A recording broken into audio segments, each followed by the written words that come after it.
సముద్రంలో అతి బరువైన లక్షల టన్నుల ఉన్నటువంటి ఓడలు, షిప్పులు, క్రూజ్ షిప్‌లు జలాంతర్గంలో ఎందుకు మునగవు? లక్ష టన్నుల బరువు ఎందుకు మునగవు? చాలా మంది డౌట్ వస్తది. అవి సముద్రంలో వెళ్తుంటే చాలా మందికి ఇదే డౌట్. అయితే ఈ యొక్క షిప్పులు ఏ విధంగా తయారు చేస్తారంటే ఆర్కిమెడిస్ సూత్రం.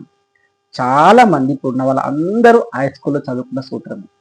అయితే ఈ సూత్రం ప్రకారం ఏంటంటే ఈ యొక్క షిప్పులు సముద్రంలో వెళ్తుండగా ఈ షిప్ యొక్క స్థాన భ్రంశం ఎంత వేగంగా ఎంత ముందు పోతుందో అదే విధంగా వాటి యొక్క పీడనం అంటే వాటి తయారు చేసినటువంటి ఇంజన్ సాంకేతికత ఏం చేస్తా అంటే ఈ ఇంజన్ అనేది ఎంత ఫాస్ట్‌గా స్థానభ్రంశం అయితే అంత పైకి లేపుతుంది.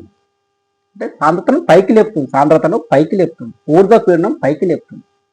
సో ఈ విధంగా భారీ భారీ షిప్పులు, ఓడలు కూడా తేలికగా నీటిపై తేలాడుతూ ఉంటాయి.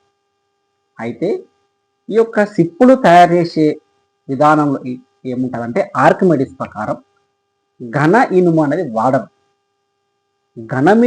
ఇనుము వాడకుండా తేలికపాటి లైట్ వెయిట్ ఐరన్ వాడతారు.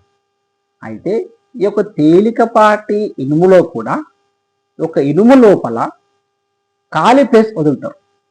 ఎందుకు? సాంద్రత కోసం.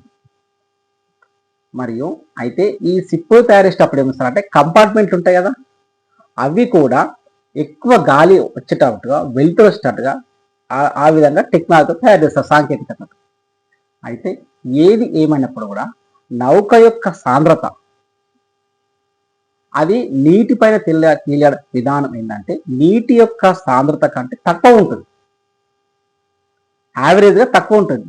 సో ఈ విధంగా అయితే మరి ఈ యొక్క షిప్పులు తయారు చేసేటప్పుడు లోతులో అంటే ఈ యొక్క అడుగు భాగంలో నౌక యొక్క అడుగు భాగం వెడల్పుగా ఉంటుంది. ఎందుకు? ఎక్కువ నీటిని స్థానభ్రంశం చేయడానికి.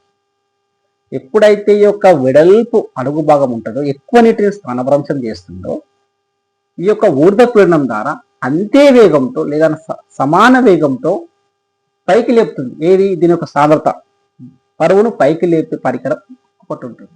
సో దీని వలన ఈ యొక్క జలాంతర్గములు కానీ పెద్ద పెద్ద ఓడలు కానీ ఇప్పుడు చూడండి, ఇప్పుడు క్రూయిజ్ షిప్ అని వచ్చింది. క్రూయిజ్ షిప్లా కనీసం ఒక 1000 మెంబర్స్ 5000 మెంబర్స్ ప్రయాణిస్తారు.